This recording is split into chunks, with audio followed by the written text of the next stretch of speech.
शबरी से मिलना राम का अनायास नहीं है। राम इसलिए नहीं आए शबरी के झूठे बेर खाने के, वो भूखे थे। राम इसलिए भी नहीं आए कि किसी ने कहा कि उधर कोई प्रतीक्षा करता है। राम इसलिए आए कि दुनिया में अगर कोई तुम हिंदुस्तानियों को यह कहता हुआ मिले कि भारत जातिवादी था, भारत में अगड़े पिछड़े का भेद था, भारत में ऊंचे नीचे का भेद था, तो बताना कि मनुष्यता के सिंहासन पर बैठा हुआ हमारा देवता एक भीलनी के द्वार पर जाकर उसके झूठे बेर खाकर आता था, यह बताना। शबर नामक भील जाति में पैदा हुई माता शबरी, और जब उनकी शादी तय हुई, उनके पिता आज, उनकी माता इंदुमती, और एक कबीले में पैदा हुई। और कबीलों में परंपरा होती है मंगल का अवसर हो तो बलि दी जाती है। तो वहां परंपरा थी कि जब सुख का अवसर होगा तो एक बड़ा मेढ़ा काटा जाएगा, यानी कि बड़ा भेड़, नर भेड़ काटा जाएगा। तो बड़ी खुश थी शबरी कि मेरा विवाह हो रहा है। माता पिता से पूछ तो सकती नहीं थी किससे विवाह हो रहा है। उन्होंने देखा कि घर में आके कई मेढ़े बंधे, क्योंकि उनके पिता भीलों के बड़े नेता थे, राजा थे। तो उन्होंने अपनी मां से पूछा विवाह से पहली रात की, ये क्यों नहीं, ये क्यों आए हैं? तो मां ने कहा कि कल बेटा ये कटेंगे तेरे विवाह पर।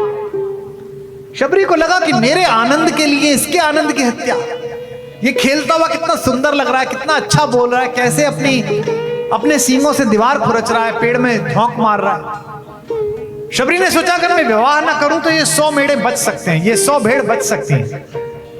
रात के अंधेरे में शबरी अकेली निकली, 16 साल की शबरी, ना कोई पैसा न रुपया, जंगल में शेर भालू बकरी, अनेक चुनौतियां।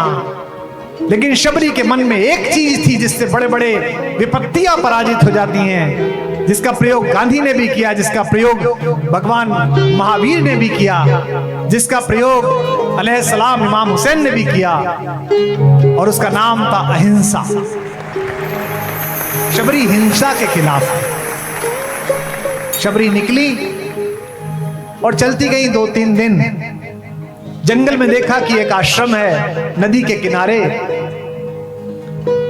वहां 150 साधु हैं। शबरी नदी के किनारे तट पर बैठी रही, थोड़ा बहुत जो इधर उधर से तोड़ा हुआ फल था वो खाती रही। साधु संत आए, नदी में नहाने चले गए। शबरी ने देखा कि नदी में नहाते समय अपने उत्तरीय छोड़ गए हैं, अपने गंदे कपड़े छोड़ गए हैं, लौट के धोएंगे। शबरी को लगा साधु संत हैं, भगवान का नाम लेते हैं, इनको बेचारों का समय नष्ट हो जाएगा, मैं इनके कपड़े धो देती हूं। शबरी ने सारे साधुओं के कपड़े इकट्ठे किए, नदी की रेत में मले, धोए, सुखा दिए, और फिर कोने में दूर चुप बैठ गए। साधु आए, धुले हुए कपड़े देखे, सूखे हुए पहन लिए, चले गए।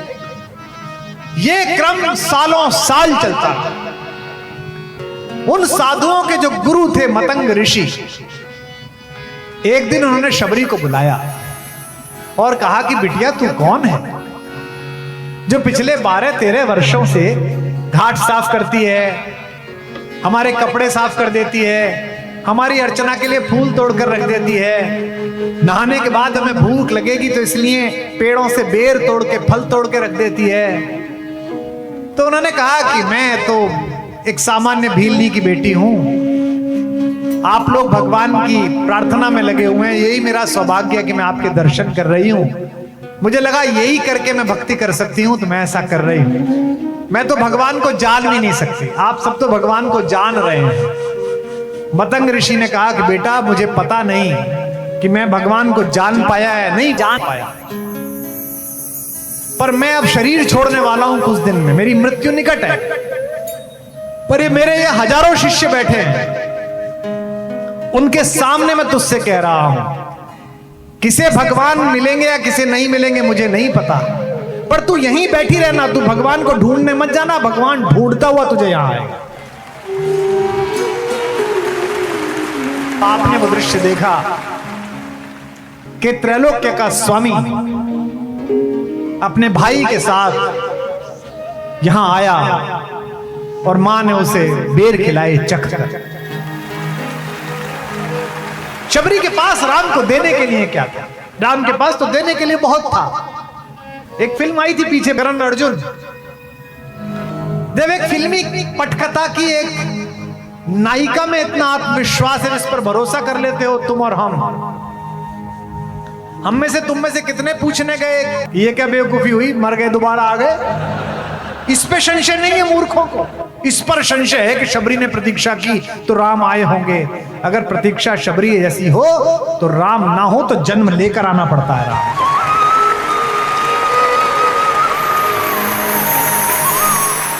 शबरी एक एक बेर चुन के लाई, राम और लक्ष्मण को बेर खिलाने लगी तो लक्ष्मण ने गुस्से से देखा उसे। उन्हें पता नहीं था कि राजा खाना कैसे खाता है, उसको लगा कड़वा ना चला जाए। ये महिलाएं बैठी हैं, मुझे बताइएगा, छोटे बच्चे को सेरेलैक खिलाती हो जब, छोटे बच्चे को दलिया खिलाती हो जब गरम गरम दूध में डालकर, तो उसकी पहली चम्मच हाथ पे डाल के देखती हो कि नहीं देखती हो? किस लिए? इसलिए थोड़ी कि तुम्हें देखना दलिया कैसा है, बच्चे को गरम ना लग जाए। शबरी इसी भाव से खिला रही है कि मेरे राम को कड़वा ना लग जाए।